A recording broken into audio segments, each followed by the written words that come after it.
Kalau saya terus terang mengikuti tadi tidak ada penyesalan dalam hati. Alhamdulillah, insya Allah 10-0. Kami minta itu seperti kata Bang Egy tadi, naik menjadi penyidikan. Nah sampai hari ini aslinya itu tidak ada. Jadi yang bikin heboh itu siapa? Jokowi. Nah, saya ingin mengatakan dua hal.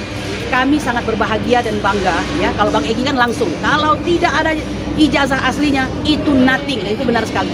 Tapi kalau saya menambahkan dua. Pertama, saya sangat senang sekali bersyukur pada Allah, lidah atau lisan daripada setiap orang yang mengikuti tadi dari tim kami itu alhamdulillah menyampaikan semua kebenaran secara sempurna menurut saya. Hampir sempurna, mungkin tidak sempurna ya. Yang ahli menyatakan keahliannya masing-masing berdasarkan scientific base-nya ya. Bang Roy Suryo, Ibu Fauzia Tiasuma, kemudian Rismon Hasiholan Sianipar, semuanya sangat bagus sekali. Tentu saja Bang Egy luar biasa. Kami memulainya bahkan dengan membacakan ya tilawah yaitu Al-Qur'an An-Nisa 135 dan Al-Maidah ayat 8. Yang intinya adalah luar biasa, yang bagi masih punya iman akan merinding dan takut untuk berbuat di luar daripada yang seharusnya. Apa isinya? Perintah Allah kepada orang-orang yang beriman untuk menjadi penegak keadilan yang adil, baik bagi dirimu sendiri, bagi keluargamu, bagi ibu bapakmu dan sebagainya. Kalau ada orang kaya di antaramu, Allah lah yang mengetahui bahwa apa manfaat mereka itu. Oleh karena itu, kalau bersaksi harus saksi yang adil, semuanya harus adil, sampai berkali-kali dikatakan adil. Jadi ini sungguh menyentil ya kepada pihak-pihak daripada Bareskrim. Mengapa pihak Bareskrim? Karena mereka inilah yang akan menjadi juri ya, yang akan menjadi juri. Nah, kalau tidak ada rasa iman di dalam hati, pasti bisa ngeloyor kemana-mana itu, ya kan? Kalau saya terus terang mengikuti tadi, tidak ada penyesalan dalam hati. Alhamdulillah, insya Allah 10-0, ya, keren banget, mantap sekali.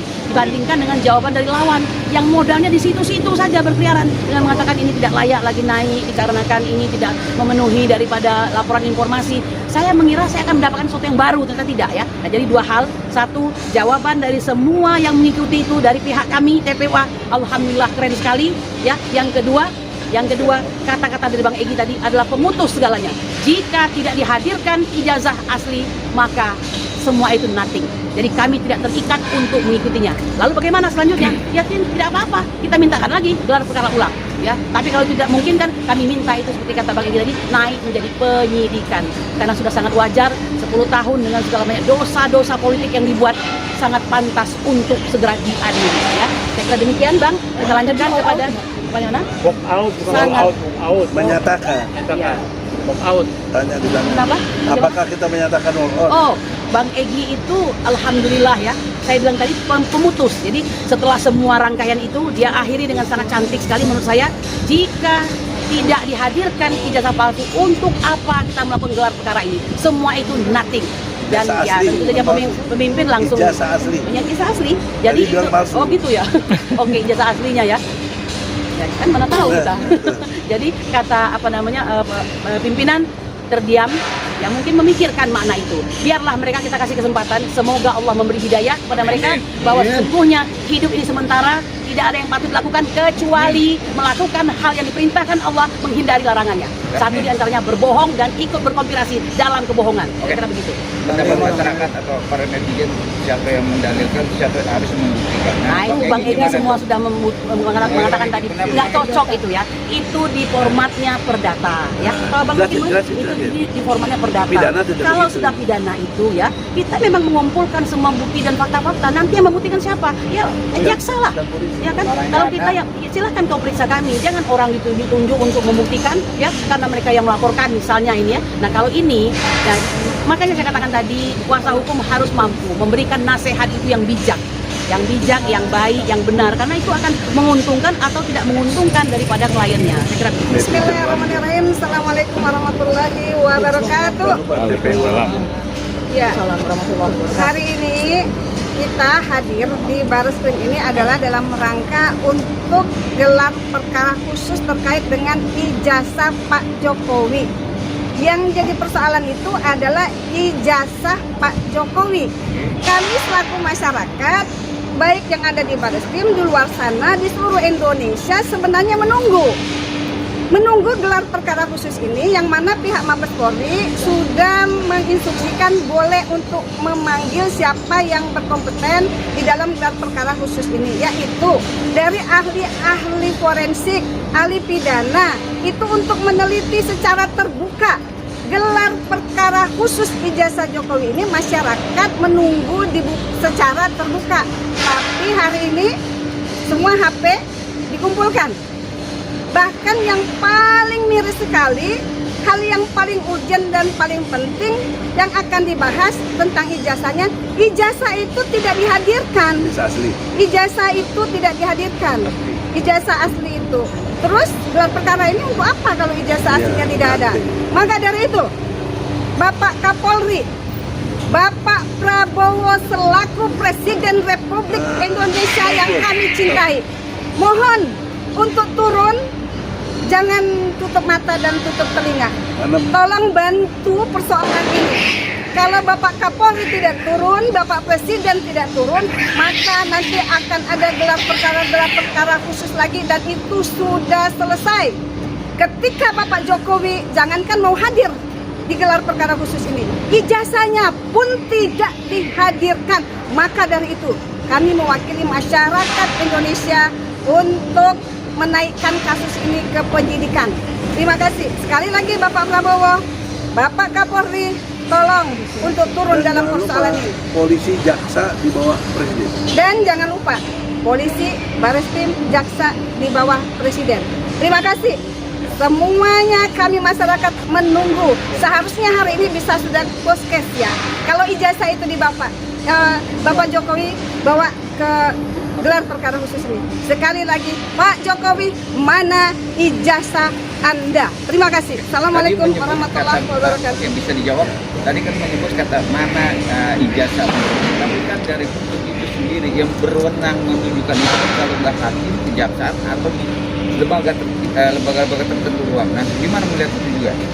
Saya jawab. Dalam proses pidana itu penyidik. Ya, jawabannya adalah dalam proses pidana itu adalah penyidik. Kalau perkaranya masuk dalam proses penyidikan kepolisian, polisi lah yang harus mencari benar atau tidaknya indikasi yang ada dan mencari kembali bukti-bukti fakta-fakta baru. Begitupun kalau ini sudah masuk ke kejaksaan. Oke. Dan ini sudah sidang 3 kali Di Pengadilan Negeri Jakarta Pusat sampai ke Solo. Solo. Ya, nah ini proses statement bukan dari saya. Hari ini adalah gelar perkara khusus. Gelar perkara khusus apa? Persoalannya adalah Mabes Polri pernah menyatakan bahwa ijazahnya Jokowi identik. Ya, hari ini gelar perkara khususnya ada mempersoalkan keidentikan itu. Ternyata tidak bisa ditunjukkan identiknya. Berarti benar kata Bang Egy, nothing itu selain tidak ada urusannya gelar perkara hari ini, berarti memang ijazahnya nothing. Oke?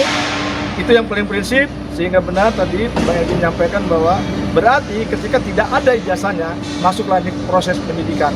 Ketika masuk proses penyidikan, tahap berikutnya adalah ditetapkan sebagai tersangka. Siapa yang tidak memiliki ijazah palsu menjadi presiden. Terima kasih. Assalamualaikum. Yang pertama, saya bawa membukti putusan Pengadilan Negeri Surakarta. Kedua, saya bukti bahwa putusan Pengadilan Tinggi Jawa Tengah. Dalam 2 putusan itu, tuntutannya melalui pasal 14-15 Undang-Undang Nomor 1 Tahun 46 dihukum 10 tahun dalam konteks hukumannya. Hakim menjatuhkan 6 tahun. Lalu saya banding. Nah, ketika banding, putusannya turun menjadi 4 tahun. Saya bertanya secara ilmu hukum dalam konteks diktum-diktum yang disampaikan di dalam putusan itu, ternyata tidak ditemukan adanya berita hoak atau berita palsu. Dengan catatan pasal 14-15 tidak digunakan, di-drop di dalam Pengadilan Tinggi Jawa Tengah. Artinya Pengadilan Tinggi itu mengkoreksi putusan Pengadilan Negeri yang tidak benar. Pengadilan Tinggi menerapkannya dalam pengertian melanggar Undang-Undang IT. Padahal Undang-Undang IT apa? Kan logikanya jaksa menuduh klien kami ini memberikan berita palsu. Tuntutan tidak tanggung-tanggung 10 tahun. Kami buktikan logika sederhana. Kalau kami dituduh Pak membawa yang berita palsu, yang aslinya mana? Nah, sampai hari ini aslinya itu tidak ada. Jadi yang bikin heboh itu siapa? Jokowi, bukan kita. Padahal kan soal sederhana. Sabta dituduh, ijazah kamu palsu, kamu pasti langsung reaksinya ini yang asli. Jokowi tidak pernah tunjukkan sampai detik ini. Maka yang bikin heboh, yang bikin rakyat jadi kalang kabut seperti ini adalah Joko Widodo. Dia bertanggung jawab untuk itu. Kalau dia ijazah palsu, berarti dia presiden palsu. Kalau presiden palsu, kebijakan-kebijakannya juga palsu. Maka terutama soal hutang luar negeri kita dan hutang pemerintah, hutang BUMN, itu jumlahnya lebih dari 20.000 triliun. Jangan dibebani kepada rakyat dengan bayar pajak ditingkatkan. Tapi 20.000 triliun itu tanggung jawab pribadi Jokowi dan para konglomerat yang mendukungnya. Kan Jokowi punya uang 11.000 triliun, tinggal 9 triliun. Patunganlah kalian, jangan bebani rakyat.